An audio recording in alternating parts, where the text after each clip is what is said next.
Hello everyone and welcome to another drawing time at INKroverts. Today we are exploring book covers. This video also applies to cover art in general because what I'm going to say are a few of the main essentials about drawing covers. The first is subject matter, meaning what subject I put in a cover. Then it's the mood and theme, which are related to the colours and art style, and then it's the composition. And if you stick till the end, you can see the bonus part. So, without further ado, let's roll the intro.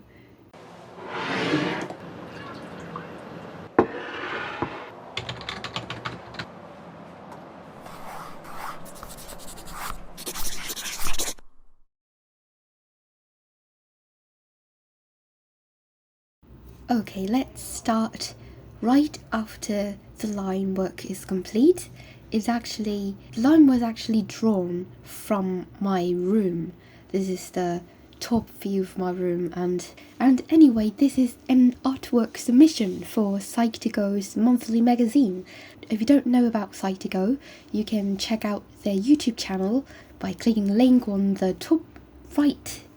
They present a lot of psychology fun facts and advice, and I've been their subscriber for quite a while, so if you are interested in psychology and their animation video, you can check them out.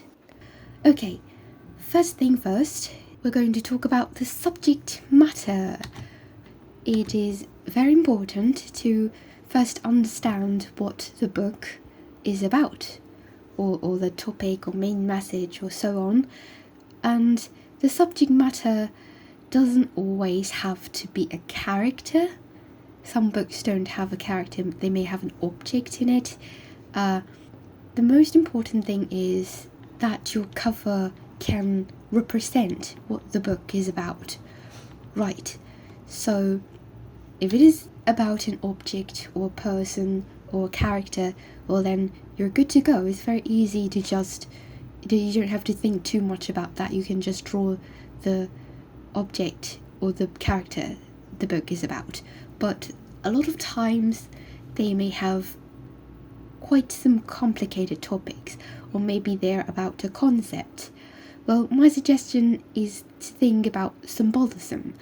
That is something to represent the conceptual subject of the book. For example, the most cheesy example is dove represents peace. If the book is talking about peace and you can draw a dove, for example, don't actually, is a bad example. I'll take another example. This artwork I'm drawing, the topic is inner self. Well, thinking about inner self, what can I draw about it? What is a self and what is inner self? So I thought about that, and I decided, after some consideration, that the character there is the self, and she is lying in the center of her room.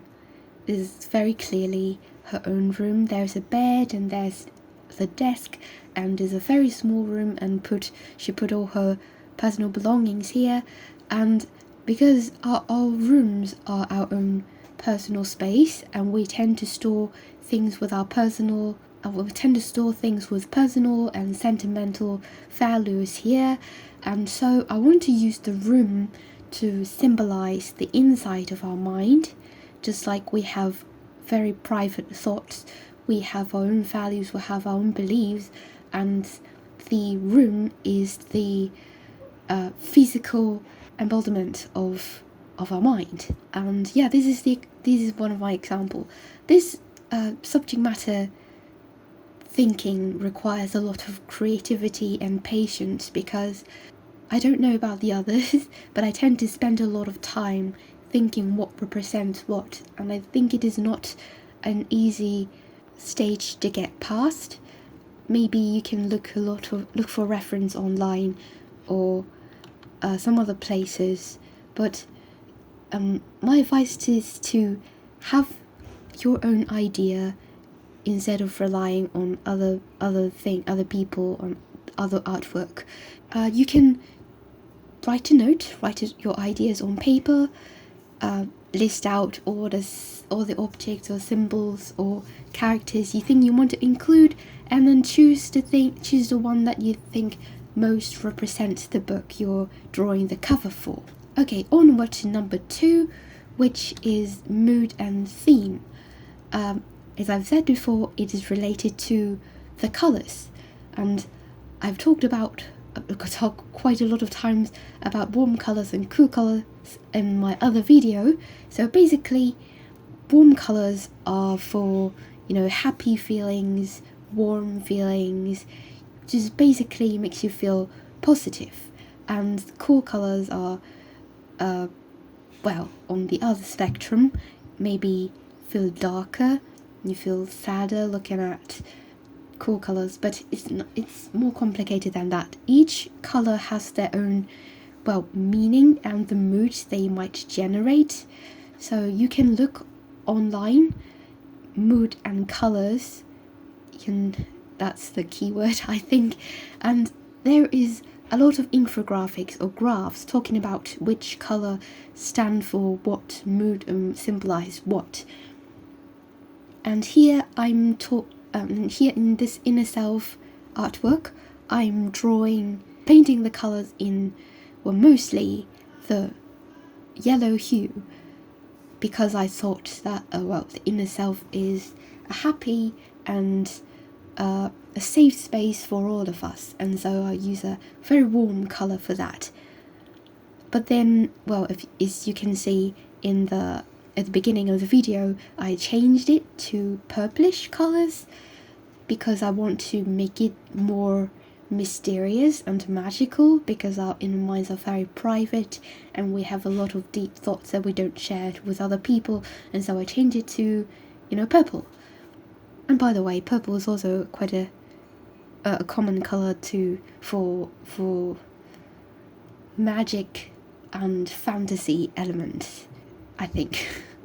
Anyway, other than color, your art style is also relevant representing your mood and theme. For example, here my style is a bit cartoonish, with a lot of clear shapes instead of realistic details. So this style fits more for the younger audience, for Psych2Go. And if there are other books, for example thriller and horror books that attracts more adult and mature audience, they may need realistic and detailed style, to look less childish and cartoonish. Okay, the third one is composition. Composition. The most important thing is pretty simple, I think, is to have a very clear focal point. I've heard from other places, some books about attention span or something, or business books, I'm not sure, that the audience walking around the bookshop or browsing the internet in general, they will have 1.2 seconds of attention span, or some other number I forgot. Basically, it's just a few seconds. It's very few that you'll be surprised. After those seconds, they will move on to something else. And so it sounds a bit discouraging at first, but I see it as a challenge to, make the composition very, not just appealing, but easy to focus on. For example, this is a bad example, some anime banners like to put all the main characters, which is a lot of main characters, onto the canvas. They would, for example, all the character would stand in a line to face the audience, and maybe they would have a lot of different heads of the characters placed on different parts of the canvas. But it may work if people recognize those characters. For example, you can think of the Infinity War posters. People recognize those characters, and so it can be an exception. But and for some anime banners, because they are banners and not covers, and people would it would be really big and people would look at them. So those are exceptions. But for book covers, it would not be very beneficial for you to place a lot of different elements into it, because at that point it would be too complicated and your audience might think, oh, it is just too much information, I'll come back later. But the bookshop is a very large place and the internet is also a very large place. They think they'll come back to check it out, but in fact they will never come back at all. The first few seconds is the most important. So you'll want to have a very focused subject matter. Place it at the very center of your composition, or maybe, any clear focal point. Alright, then thank you very much for sticking till the end part. So number 4 bonus point I want to talk about is the text of the book cover. Some people might think whether the focal point of the artwork or the text should be more eye-catching. Which one should it be? And in my opinion, I think the text has to be at least a little bit more eye-catching than the focal point. Because for example, if this is the book, for readers would look for the title of the book at the very first second. There might be exceptions if it's other covers. For posters, I think the focal point would be on the artwork. And okay, back to the test. The colors and font of the test depends on the mood and theme. For me here, it's very girlish and cartoonish. Anyway, you look at the font, you will have an idea that it is for a younger audience, or maybe teenagers, something like that. And you can draw the text out as well, but I don't recommend that if you're not very good at it or you're not very experienced in that, because the letters you draw may look inconsistent. For example, inner self here.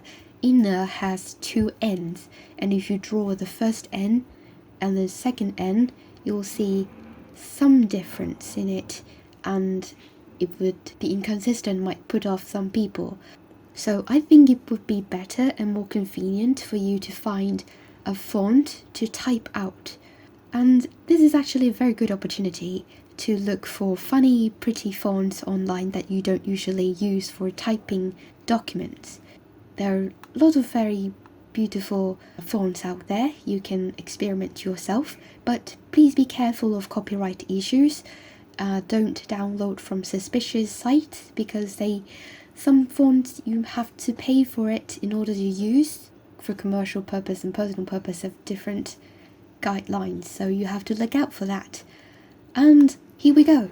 Thank you for watching to the end of the video. Here is the final product, and hope you like it. If you do, please click like or subscribe to this channel, and also you can check out our website INKroverts.com. We have weekly updated portfolio artwork and blog entries. You can take a look at that. So thank you very much for watching. I'll see you next video. Bye!